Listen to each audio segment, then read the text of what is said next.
So typically we do this at 10. 10:30. Yeah, but we've got some things we got to do later, so we thought we'd just jump on early. This one's Wayne's going to talk about a podcast she really likes, and some insight from that. We have a couple process changes that we're going to talk about. Yeah. We have Pre-Loved dropping on Friday tomorrow, and then we're also going to talk about how you can translate your sketches or a sketch or an idea into, or like how do you take that from a sketch to A bag. design to a bag Yeah. to the next steps. So I like my green hat. Thank you. I haven't worn a hat like this in quite a while. It's funny, I was thinking about that the other day. Yeah, and I'm gonna be perfectly honest. The loss I'm a of little top Diane. heavy. No, the loss of Diane Keaton, like, Oh. made me so sad. But also seeing images of her wearing a hat kind of similar to this made me think of this hat, and I was like, you know what? I gotta bring that back out. That's interesting. Yeah. Okay. So do you want to talk about? Yeah. So first, I want to give you guys a recommendation. I have talked about this podcast many times, but if you are new or you didn't hear me talk about it, Articles of Interest. They're not like a sponsor or anything like that. It's just one of my favorite fashion-related podcasts. Or if you're just kicked on.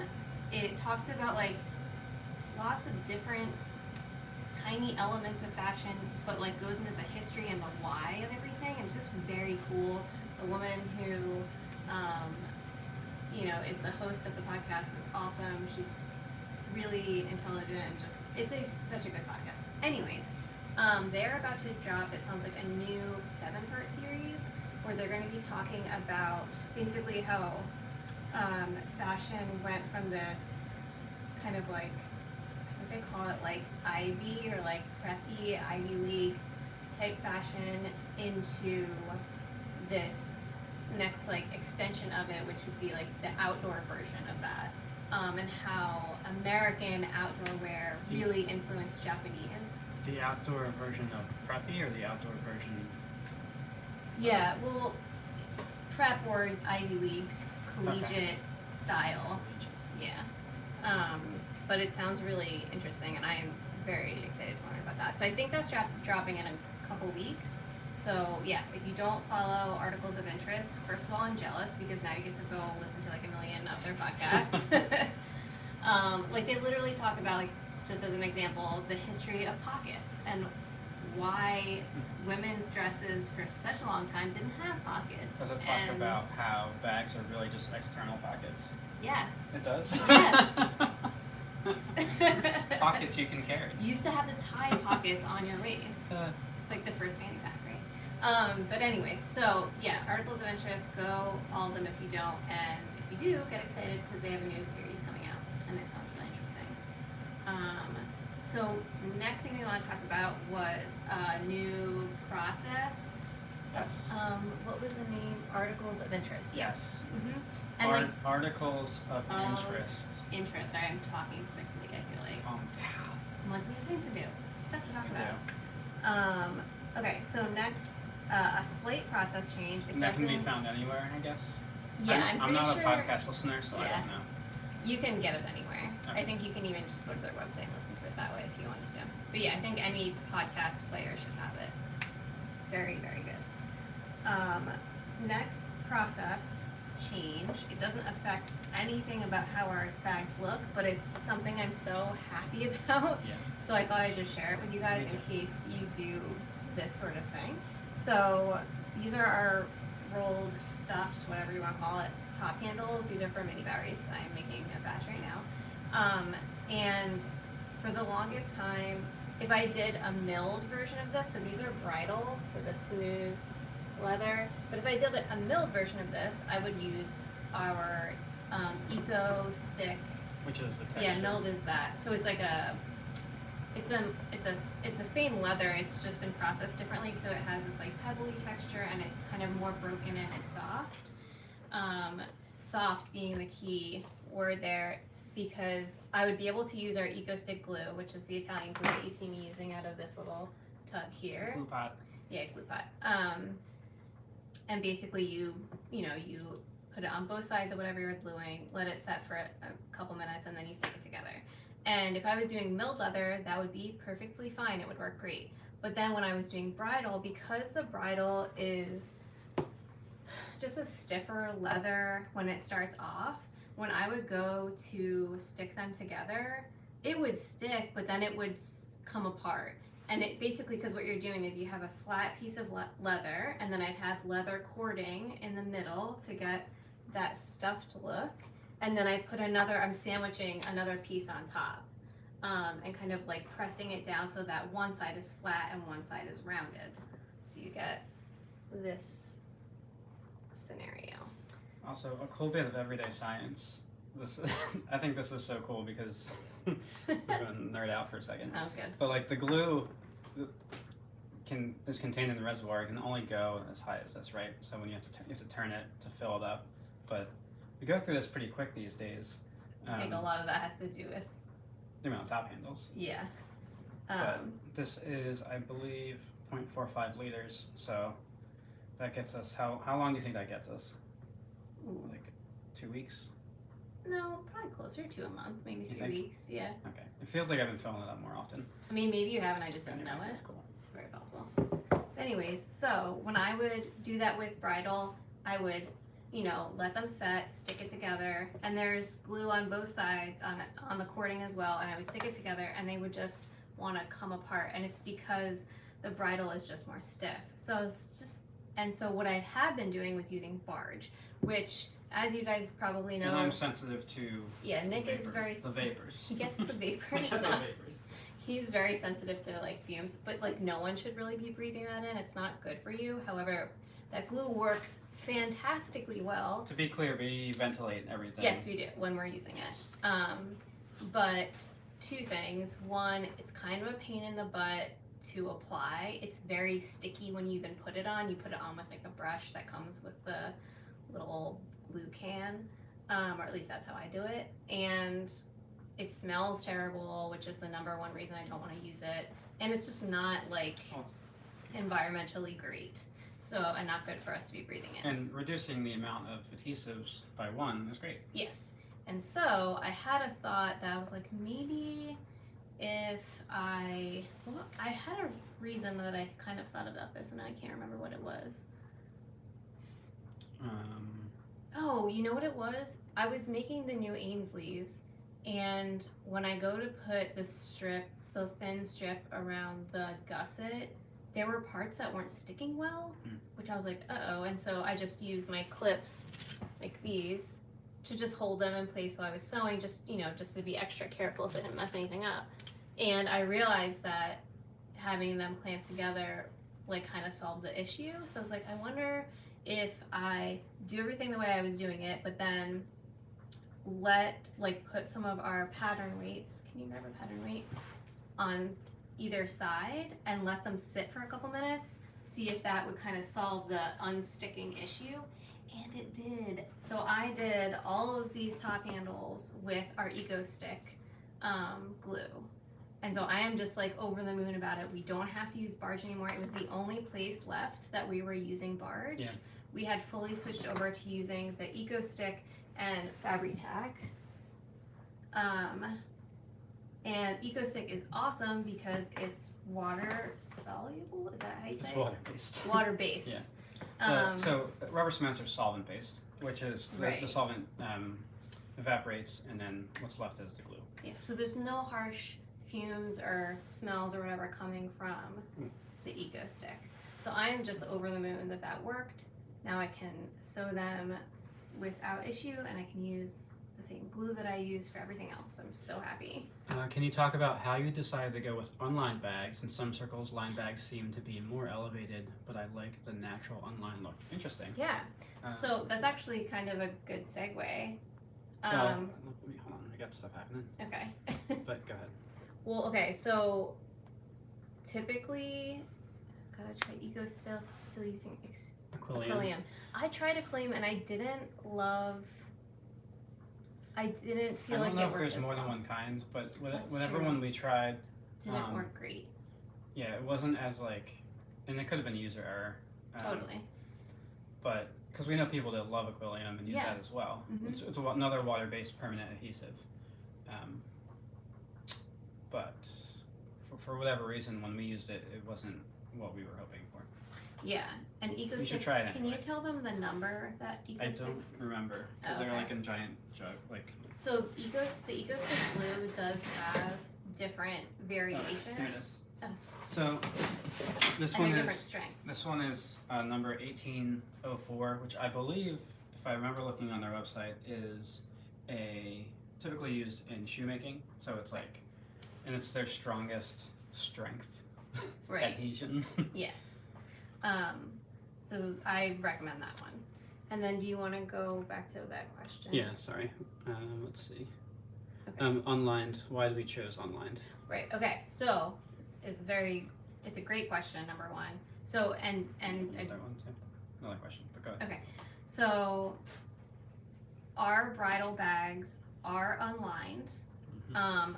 Part of the reason that we do that is because the backside of our leather is finished. It's dyed and finished. Smooth, dyed and finished. And so I am like, well, there's no real reason to line that. And it just makes it so I don't have to like worry about like skiving down edges and stuff like that too. So, and the other thing is I don't personally like a fabric lined bag at all because they get dirty and you can't like throw your bag in the washing machine unless that lining comes out or something and you can throw it in separately maybe, but yeah, they get dirty and gross and like this is I mean think totally potentially fine. lining is cool for like if it strongly fits your design and your material in a way that makes sense. Right. And we started off we did try some. Yeah, and it was. Yeah. We weren't like ecstatic about it, so we're like, let's move on. Right. And then the other thing is we do have a lined collection, and that is those bags are fully lined in leather. So, but it's all of those are milled. You gonna grab? Nick is gonna grab an example. You wanna just grab that blue one? Yeah, this is. So they're milled. Yeah, so And that's then that soft pebbled texture. The that we're interior talking and about. exterior are the same, basically leather. This one's just different color. Yeah. It's my first time opening a bag up. So ignore the green. Yeah, but they are fully lined on the inside. So we do have a lines collection. Now, the other reason that Whoa. we decided not to align our bags or the majority of our bags, obviously we have a lined collection. It is a much more expensive collection, however, because it is Well, it's double the leather, right? And so we want to make our bags, as obtainable as possible at the highest quality that we can do. So we basically try to offer both by having the lined collection and the unlined collection. And now, one thing we're going to be working towards is having a milled unlined collection. So that will because our milled bags are much more expensive in price point. Yes. So that will give us the ability to lower the price, but you still get that like milled pebbly texture, softer leather look. So that's something that we're working towards right now. They will be basically priced somewhere in between bridal and the lined collection, because there will be places where we will need to use slightly more leather to like put a strip of leather here to add more durability in like the gusset or something. And some actually will require additional dyes, even though it doesn't seem like it would, based on that. Additional dyes? Yeah, like another little strip, Yeah, that's what I'm saying. or like, Yeah. or doubled up in certain places, Exactly. That's what I meant. and like pattern tweaking. Yeah, so that's something that we're working It's on. never simple. Hold on, this one was next. Yeah. Grade, Wicket, and Craigside, question mark. I'm thinking about getting one for a satchel I want to make. We typically get, what do they call it? Standard, which is Oh, the yeah. highest I didn't know what you meant by grade for a second. grade they carry. Yeah. I believe standard tannery run, I think is a mix. And then there's utility and special. And I believe utility has less marking than special. But you can call them up and just ask them. Yeah. Just talk to them about it, and they'll help you out. That's a hard question. Brand building. What is the most important about brand building in your experience? I'm gonna say it's consistency across however you communicate to your audience, and it's also,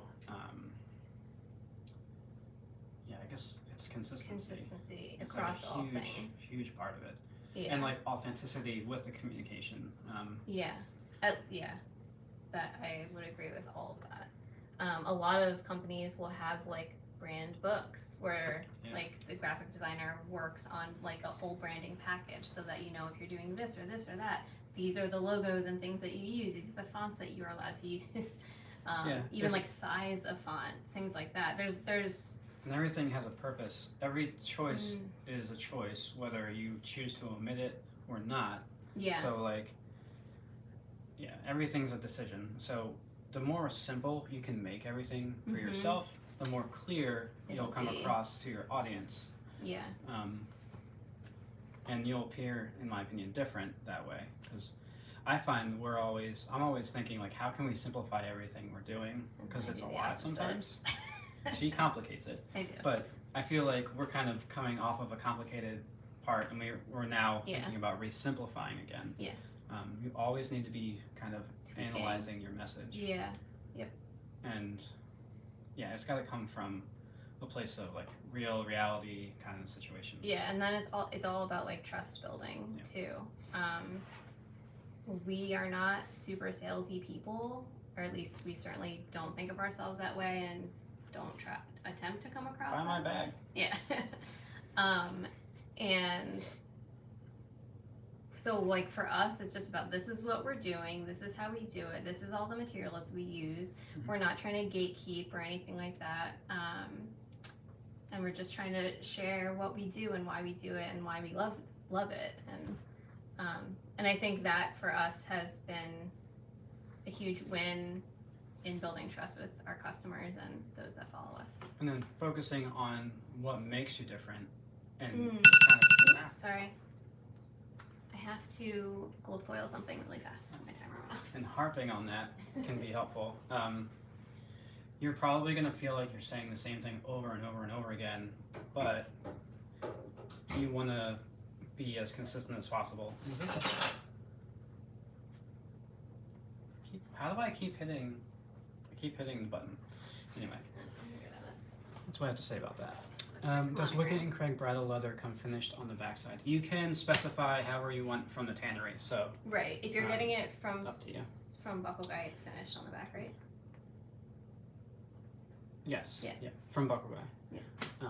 But if they're getting it from the tannery, you can specify, your thickness, color within the range. Yeah. Yeah. They'll help you out. I know you've shown this on video before, but which way do you fold the magnetic closure prongs, in or out, trying to reduce bulging on the outside? Okay, I have 2 tips on that. I fold them out. You're trying to reduce bulging on the, what did he say? On the outside? I think just generally. On the outside. On the outside. Ah. Okay, so a couple of tips, assuming this is going on like a lid, so the outside lid of a bag. So yeah, I fold them out. I do not use those little metal discs they give you because the leather is going to keep that in place anyway, especially since you're sewing another piece onto it. If your leather is thick enough. Yeah, true. But yeah, it doesn't seem to be a problem for us. So I fold them out. I don't use the metal disc. Check which magnet you're using. Some of them will have this little like nub in the middle. And you can kind of like punch out a little hole for that nub to sit so that it doesn't bulge anymore. And then finally would be to stuff your lid. So this is actually a good example. So this is a milled one, but you can see here that I put a piece of bridle in between my milled pieces. And so that makes it so you don't see any bulging on the outside of the lid. And we experimented, I think, with a couple different options before figuring out how that would work for us. Yeah, so this and these are their itty bitty, like the tiniest magnets that they offer for, we put them in our wallets.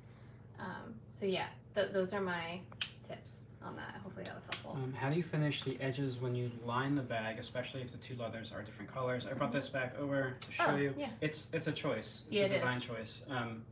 So if you wanted a contrast edge, you could do the opposite. If you wanted it to blend in, you do, matching. Yeah, so my choice was to do whatever the outside color of the bag is what I make the edge.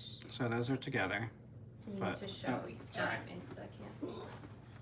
So those are together, and you can see, kind of see. So there's olive on the inside, but I chose to do navy edge paint so that matches the outside of the bag. The reason I do that is because when you have it all closed up, I didn't want to see like another random color, like what is that?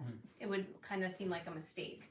But when you open it, you can be like, oh, the inside's green or whatever it is. And like we could have chosen to put green on the outside of this and like to like mimic piping almost, and do a contrast edge, but that was just not something choice. we wanted to do. But you kind of have to play with it and see what works best for your design. Let's catch up a little bit. It really is a dance as a husband and wife team, and we're always dancing. Sometimes literally. No, not usually literally. Mine has a nub, fold outside, no disc, and add stuffing. Amazing advice. Okay, great. Awesome. Yeah, so where that little nub is, you can use like a tiny hole punch.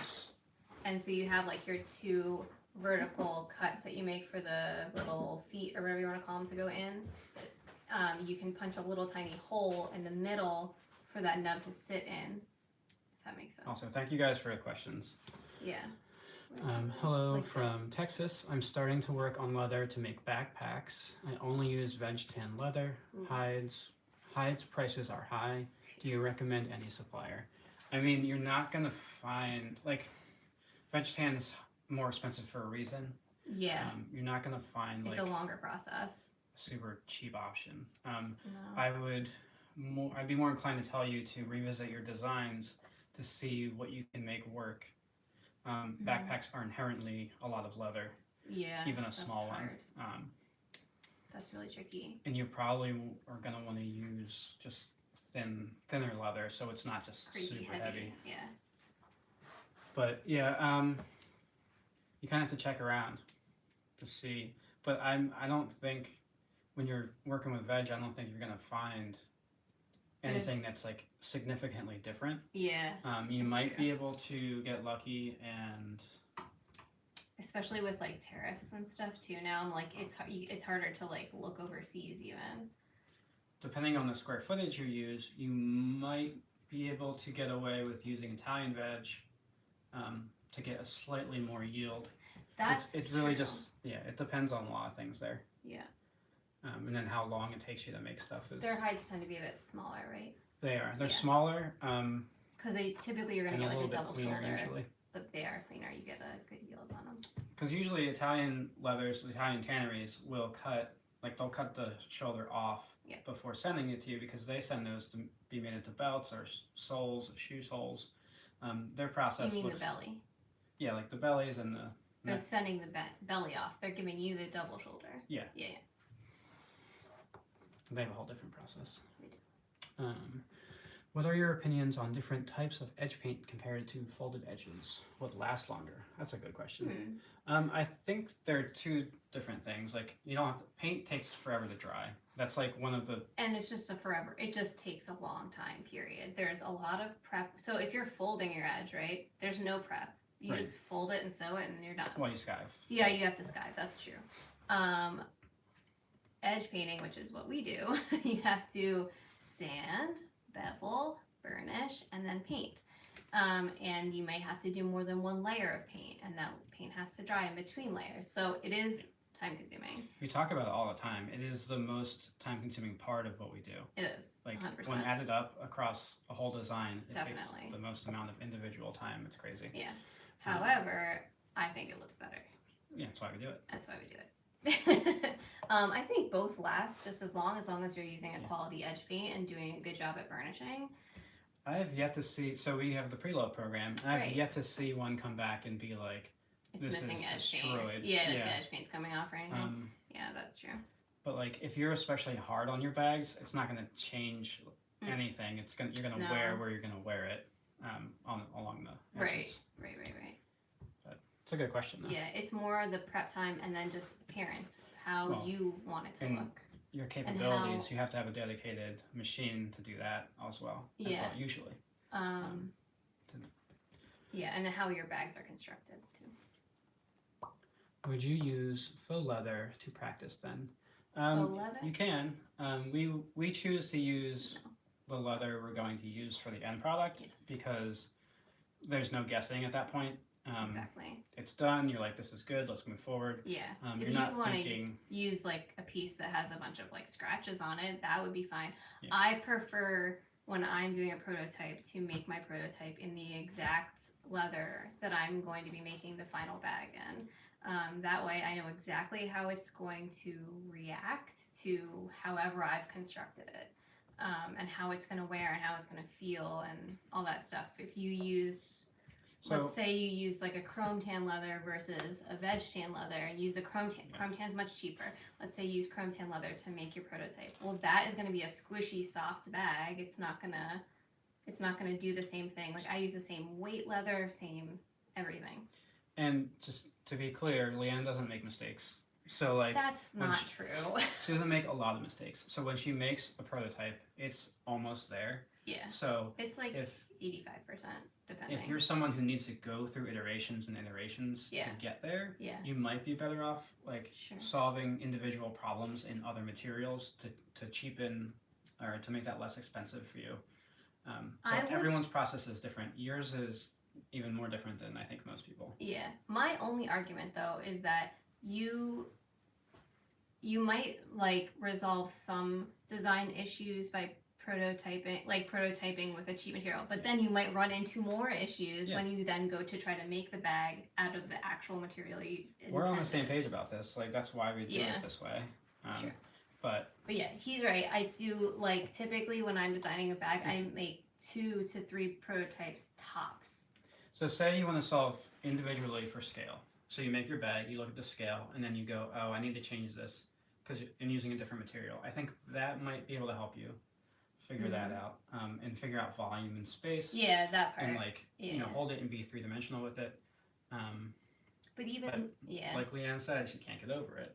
No, I can't because I'm like, but even then, if it's a different weight, like if it's slightly thinner, more stretchy, you're gonna need your pattern would be different. In my mind, if I'm looking at a bag and looking at and I'm distracted by either the material, the wrong color, or like something about it that's not, what it's going to be in the end. Yeah, then I can't make clear decisions at that point. Totally. But that's just us. Anyway. Yeah, visually I'm like distracted by it.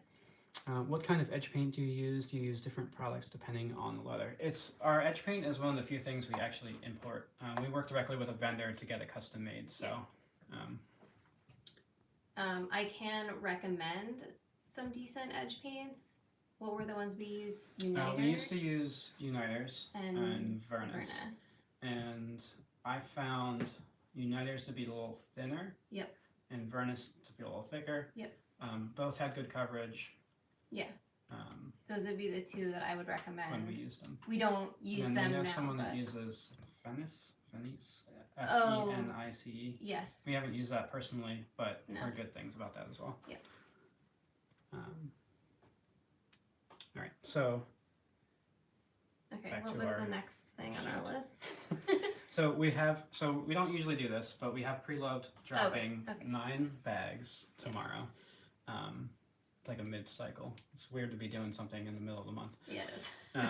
So we have some prototypes, we have some one-of-a-kinds, we have some pre-loved bags going up, and then discontinued designs. So the Sally bag, convertible crossbody, is going to be up there because we changed that to the Sally. Do you want me to grab some of them to show? Nah. Okay. We have one red milled mini Barry. We have a single layer milled cerulean mini Barry as a test because we were testing the single milled theory. And then we have, I think, two two-tone prototypes for the Maves. We were and they can't see with us. testing and a out bridal the two-tone. May 24. So anyway, Yep. you've got those things happening. Yes, tomorrow. Do you have a time on? I don't have a time. I was hoping you wouldn't ask. So that's happening tomorrow, and then we Yes. have our official holiday deadline date of November 5th. So if you need Yeah. you need something by 12/24, that's the last The last date day you can order from place us. an order. Mm-hmm. And then it's seriously go time. Yeah. Have you heard of Stahl edge paint? Yes. I think when I was researching my vendors, they were one of them. Mm-hmm. They were. I cannot remember how that went. There was a lot. It was a while ago. It was. I found, so like business to business communication is sometimes slow. Yeah. And I found it, because it took me like a year and a half to like secure this vendor. Or find the vendor and like secure it and figure it out. So, Yeah. And then get the paint and then like the paint and then, modify it and all that stuff. Edge match. It was a and all whole that thing. good stuff. Yeah. But anyway, I would just try them out and see what you like. We use, as far as applicators go, I think that like really is like a big key to being successful with edge paint. We use like a paint pen. It's a roller. And we really love it. I know some people use like a needle, some people use, there's machines that do it. We have a machine that we don't really use. There's also tools like this, rollers, which these can be good for like straps. Or if you're doing wallets, I feel like that would be like super fast. What I really like about this is we're usually just doing like a smaller edge, and it's not a lot of cleanup work. We get these off of Etsy, so they're not like a huge supply, but and they're kind of hit or miss quality wise. So yes, which is a bummer. But my one piece of advice for what they are. If you want to buy one of these edge roller pen things, 2 pieces of advice: look for one that has a really skinny handle, because typically the edge paint bottles that you get are small. We get our paint in like liters, and then we pour them into smaller bottles because it's easier to work with. But even if you get like stuff from a regular company, it's going to be in a small bottle. The green hat. Thanks. So skinny handle, and then the longer this little neck piece can be, the they used better. To be longer, I think. This batch we got is good. We is? got a batch that they were like super short. Sucks. I ruined them so fast because if you get any paint into those ball bearings that are inside this, it's over. It is over, and you can't get it back. Sometimes you can spray. I spray like a WD-40 silicone lubricant. In there, and you can get it to come back to life, but it won't be the same. So. Yeah. When using the Cobra Class 26, what are some indications that you need to change out your needle and the oil the machine? I'm struggling with documenting the hours of use in between oil and needle changes. I think so. You can over oil a machine. So if you're getting anything dripping, you've got too much oil. Over oiled.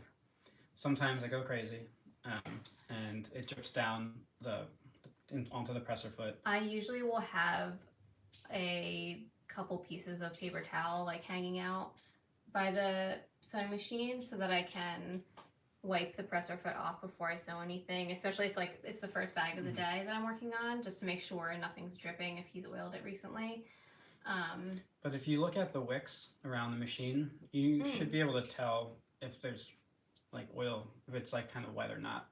But they're specifically asking like how often do we oil our machines? Depends on how often you use your machine. Like you want to use 1 drop in each thing every time. So not every time you use it, but every time you oil it, it's just 1 drop. 1 drop, yeah. I feel so. We obviously use our machines every single day. How often do you think you oil our machine? Once a month?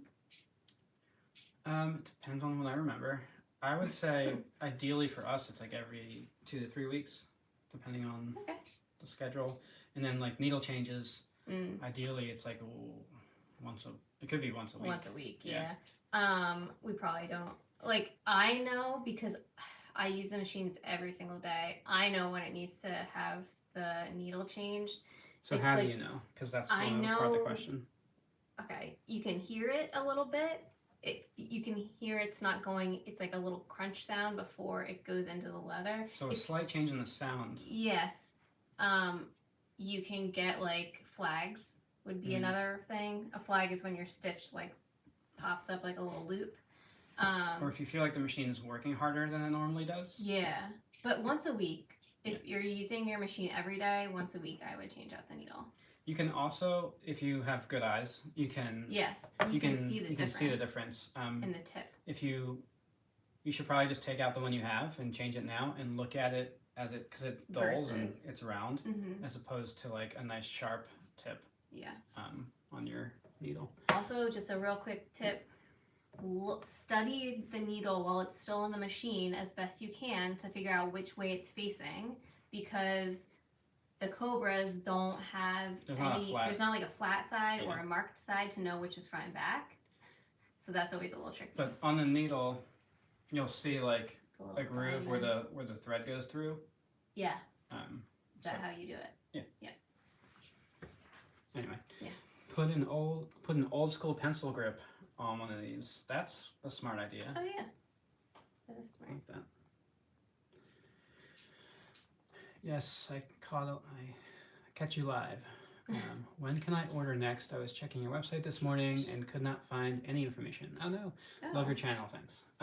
Yeah, so we have like a frequently asked question and a shipping page that has some info. Yep. But we usually open up the first week of the month. So November 1st is when we'll open next. And it will be the last November that week. If you are a newsletter subscriber, you might get it early. Yeah. If you order that week, that is the last week that you can place orders to get them by Christmas. Yes. But yeah, first week of every month is when we typically open for orders. However, tomorrow we're going to be dropping 9 bags.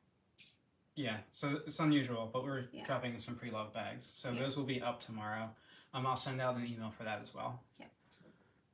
But yeah, if you're an email subscriber, you'll get an email every time order week is open. The other thing you can do is if there is a specific bag that you are interested in purchasing, you can sign up for a one-time notification for when it's back in stock, and that is when you can order it again. And just be aware also, like, it's not going to ship immediately because we have to make them. So we're made to order. Right. So typically we're in like the 6-7 week range. So then. Like how these have become our fidget spinners. I know. Sorry for all the edge paint questions. That's okay. It's such a tricky thing. I'm so afraid it will break like a lot of designer bags I have. Yeah, I mean. Oh, the edge paint. That's kind of why it probably took us so long to find one, just because like there are a lot of options. Yeah, and some of them are shitty.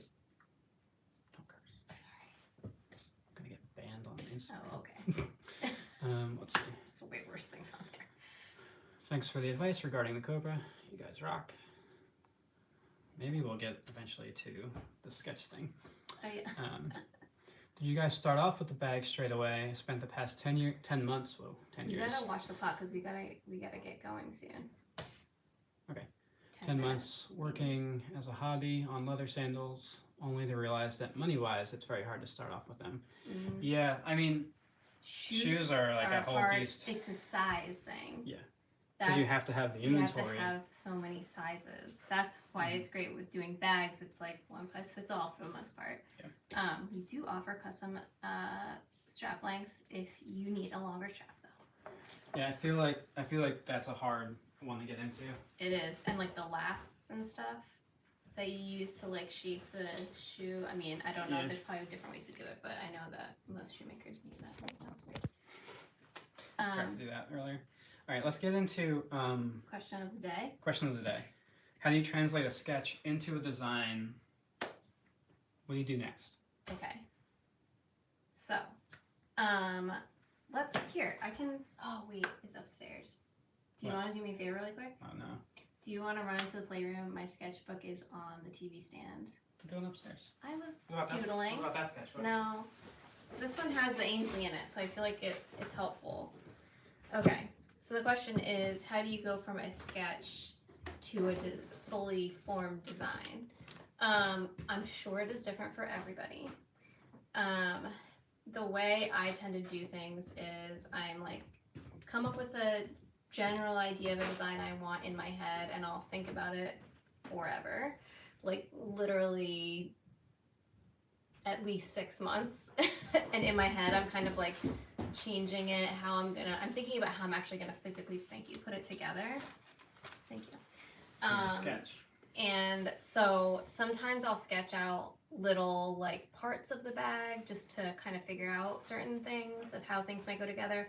What I've actually been doing a lot more of recently is doing mini prototyping, where it's like, instead of like making a whole bag, I'll do like a little sample of something. This isn't totally helpful because I didn't do anything with this, but like I was playing with like how this sort of strappy idea might work, so I like made a tiny sample of it. So, but that wouldn't be like a whole bag that I was showing you there. Because you're trying to figure out you're solving a specific problem technique or whatever you're doing with a small bit. So sometimes I'll do that. I'll do like a small little sample to see if something will work. But my next... We did start off with bags to answer that person's question. Oh, okay. Sorry. My next step is to kind of think about like, okay, this is I've made my sketch, right? Let's find the sketch in here. Where is it? I think it's in here. If it's not, it'll be so bad. There it is. Okay. So this was our Ainsley bag, which, let's grab the bag. Here we go. Oh no, there's nobody there. Okay. This is our Ainsley bag. This is my sketch. Okay. So, you can I mean, it pretty much looks pretty on to that. So I really worked some stuff out in my brain before I even draw a sketch a lot of times. But my main thing that I start off with is figuring out size and proportion. So a lot of times what I'll do, and this is Which I don't think is what most people would do. Sure. But I want it to like fit someone and not be like too big or too small or I don't know, like weird. I don't know. So sometimes what I'll do is I'll find, let's say a bag on Pinterest or a bag just generally that like, I'm like, oh, let's say I see a bag on a model that I'm like, that looks scale-wise similar to the bag that I want to make. Not necessarily like the design is the same at all, but it's like a smaller crossbody bag on someone. It could look totally different. It's just that the scale is right. Most people or most bag companies will list the measurements of the bag in the product description. So a lot of times if I see a bag that I'm like, that is the scale that I'm looking to make, I will go and look at the measurements and get like, oh, okay, it's literally just getting the height and width and depth, sometimes depth, sometimes not, because sometimes I'm making it that different. But just having that as like a starting off point is good because I know I'm not going to make the bag too big or too small. See, I didn't know that. Oh, really? About you. Oh, God. I do Learning that new sometimes. stuff. And then I start patterning from there. So vegetable tan leather is thick. I kind of liken it to wood in construction. So if you think of things as like flat panels, that might help you. Because you'll have like a front panel, a back panel, a lid panel, a gusset panel. So potentially. Some people like to pattern digitally. I do not. And the main reason, I've said this multiple times before, but the main reason is I prefer to pattern on paper so that I can literally see like how big is 7 inches physically in front of me. Because when you're on a computer screen, you're zooming in, you're zooming out, things look bigger or smaller or whatever. You're kind of losing that sense of proportion and scale. So I prefer to design on, this is oak tag. You can get it in rolls. I just buy like the biggest legal folders you can get from Staples. If your bag's larger than this as one panel, you got a big bag. You do. However, I've definitely done that, and I just tape them together with masking tape. The only thing you really have to know is like these edges are typically not perfectly straight, so I always cut them. I work on a just like wood cutting board that, or what do you call it, cutting mat, like a self-healing cutting mat that has a really tight grid on it, and I use that grid to make sure everything is square. Yeah, just like wood. This one's a 1/2 inch grid. Yeah, it's a 1/2 inch grid, and it's got 1/8 inch marks on it as well that I use. And so I'll work on that to get everything squared off, and then I start drawing. I typically start with my front panel of my bag.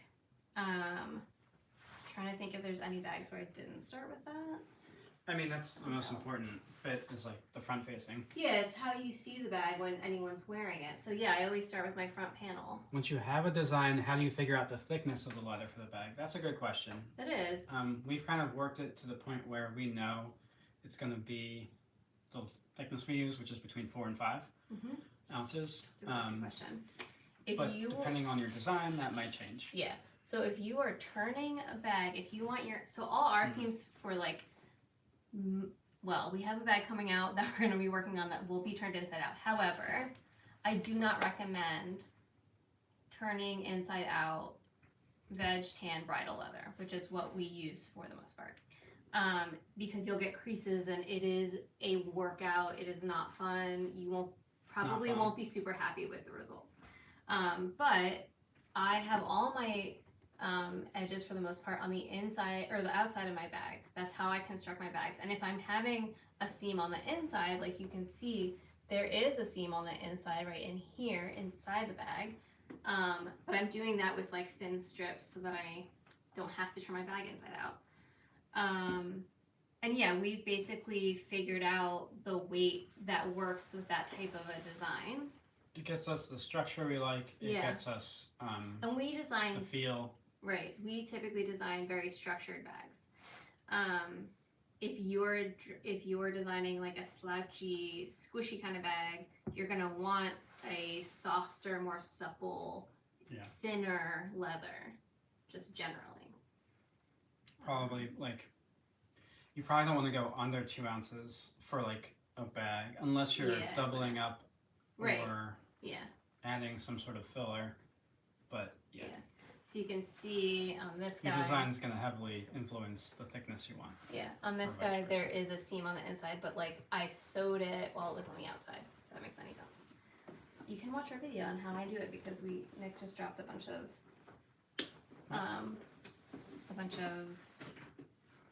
what are those videos called on Instagram? Not a Reels? story, reel. A bunch of reels shorts where it shows me making this bag. Anyways, so yeah. So hold on. When someone asks about brand building, and we talked about every choice matters. Yeah. So like this is a specific, in my opinion, brand choice. If you're letting the material dictate the design solely, I think you're going to be in trouble. But if you work the design to the material, that's a much better way to go about doing it. Couldn't agree more. And that is for us, when we first started, we were working with we were working with harness veg tanned leather. Because I like a sheen. We actually started with shoe leather originally because it was like vintage stuff that we had. When we got like consistent supply. Yeah. So it's like you want to make those decisions before you start. Like you don't want to. I mean, unless your thing is that like all of my bags are made out of completely different materials every time and they're never the same. It's like expert level right there. Then that's a brand decision, right? But like typically you want to be like, I use this leather, I use it at this weight for like most of my bags, I use these colors, I finish my edges this way, I use this kind of hardware, and I use this color hardware, or these 2 color hardwares, or and whatever. And if you really can't help yourself and need to always be doing something different to challenge yourself, like material-wise, you can probably make that between like 5 and 10% of your business. And like that's like one of the special things you do. Doing a different leather. Yeah. Anyway. Yeah. But yeah, for us it's like I already know, especially since working with it for so long, like how the leather is gonna react. And not having to answer that question, you know how the material will react. you don't have to think about it. You just know that's where you're starting from. Right. So And that if can you help inform your design decisions down the road. right, and if you don't know, you do what I do, which is sometimes make those tiny little prototypes just to see how something will work. But yeah, so I start patterning on paper. I do my front panel first because it is essentially creating the silhouette of my bag. Again, we make really structured bags, so that is going to be something that's going to be super important in the bags that I make. Okay, so I do the front panel. Oh, here's a question. When do you choose to emboss? I have to get going really soon. Making those brain decisions helps simplify things so much. Yes, it really does. When do you choose to emboss the maker's mark with foil versus no foil? Oh, that's a great question. It's kind of up to the design. It is a little bit. So, yeah, some designs like have enough going on the front of them that they don't need to have the logo be any sort of prominent part of them. Other designs really need them or feel like they might need it. So it's funny, like we do get asked for non-gold foil. Yeah, and we will do that. We'll do that. That's fine. If you really like are against gold foil. Yeah, if you want our logo embossed rather than crazy. gold foiled, we will do that. But like I feel like this is a really good example because like if you take that off, it's kind of a different bag. But like having it on there, it makes it something. Yeah. So I think if it's distracting to you, then you need to change it. So like if the gold foil or placement's really important too. So like so important. Here, let me grab the. So like this could easily have just been on the back pocket, but that kind of would have been weird. So you have to kind of play with it, and we'll sometimes gold foil a little piece of leather and like move it around on the design. Yeah. Just and to see get a feel for it. Where it makes sense. You made this strap so short. Well, let's just put it up. And sometimes it's just so obvious where it shouldn't go. Like, yes, like this bag. Yeah. So this is our Boda bag. This is the very first prototype, so she's super dusty right now. But when I designed this bag, I was like, oh, does a logo go here? That seems weird. And like, where's the center? And it's gonna be, it hits on the body so different depending on how you're wearing it and all this stuff. So I was like very confused about where to put the logo on this bag. And there's not like an interior place that makes sense because sometimes we'll put them on the inside. Yeah. So then I decided, you know what, on the actual gusset, we'll put it there. But I didn't want there to be like a gold rivet and then a gold foil. I didn't want the logo to be any part of this bag, really. And like this bag and like this bag, right. Non-gold foil, it would have taken away from the design. Yeah. And been, in my opinion, just. If the shape of your bag is something that's like super important and that's like the thing that sets it apart, makes it unique, you want the shape to sing, right? Right. Whereas like our mini Barry bag that Nick showed earlier, the black one with the gold foil, that's like it's definitely like unique to us, that bag. However, it is like a more of a typical bag design. Yeah. And so having our logo on it helps a little bit. Yeah. And like the shape isn't quite as like stand out. Yeah, it's all a design decision. Yeah. And there's some bags that don't have it on the exterior. They're, like she said, inside. Yeah, because like this one. You're really just, you want the bag to talk for itself. Right. And like this guy, I designed specifically to have no hardware showing at all when the bag is on. So there's no hardware. So I didn't want also then a gold foil logo to be presented to like break that up. But when you open it, again, as you guys know, this is prototype, ignore this belly button. So the logo is on that front pocket when you open it up. And then you get to see like the gold hardware that's inside. Thanks for your information. You guys are awesome. The balance between shape and logo, got it. Really great advice. Yeah, exactly. The foil testing with a small piece of leather is a great idea. Yeah, you want to like, you can test things out without like making the whole bag every time. Yeah. You want to make your time work for you. Exactly. We have to leave. We do. We are thinking about some new design changes to designs already that exist. And I also just wanted to share this because I'm excited about it. Just so we know, you're meant to cut this down a little bit. I know. Okay. It's not perfect. But so with the single layered milled that we're thinking about, we might be bringing back a design that's going to be updated. Yes. and something that looks bad. It's On just fire. it. But like this is the mini Luna. So Yeah. we dropped the mini Luna a while back in bridal. It was available in solid colors and the Bauhaus, which is Yeah. the The two-tone. two-tone. And we wanted to bring back some casual elements to the design, Yeah, to the collection. we feel like the collection has started to skew a little bit Formal. Yeah, dressed up. And so we want to bring it back a little bit more casual. We're just kind of playing that balancing act It's a little bit there. better. So again, this is not how this exactly works, but so we might be bringing back the mini Luna milled, or in milled. And yeah, she'll have some other changes too that we've been discussing. We're thinking about. So the top handle on the old style was changeable, but I don't think people really used it that way. I feel like you'd set it and just leave it where you wanted it. And so there's going to be a change there. Yeah, we might do like a rolled handle instead. So yeah. We also have the Veda bag. I've talked about that a million times that I want to redo that, and that is for sure going to happen. So things coming down. And then there might be a small change to the main crossbodies. Yep. All right, so we have to go though. Thank you for all your questions. This was great. I almost feel like we should do these earlier. I agree with you. I was going to say I the feel same like thing. I'm sometimes waiting for them, and I'm like, oh god. Yeah.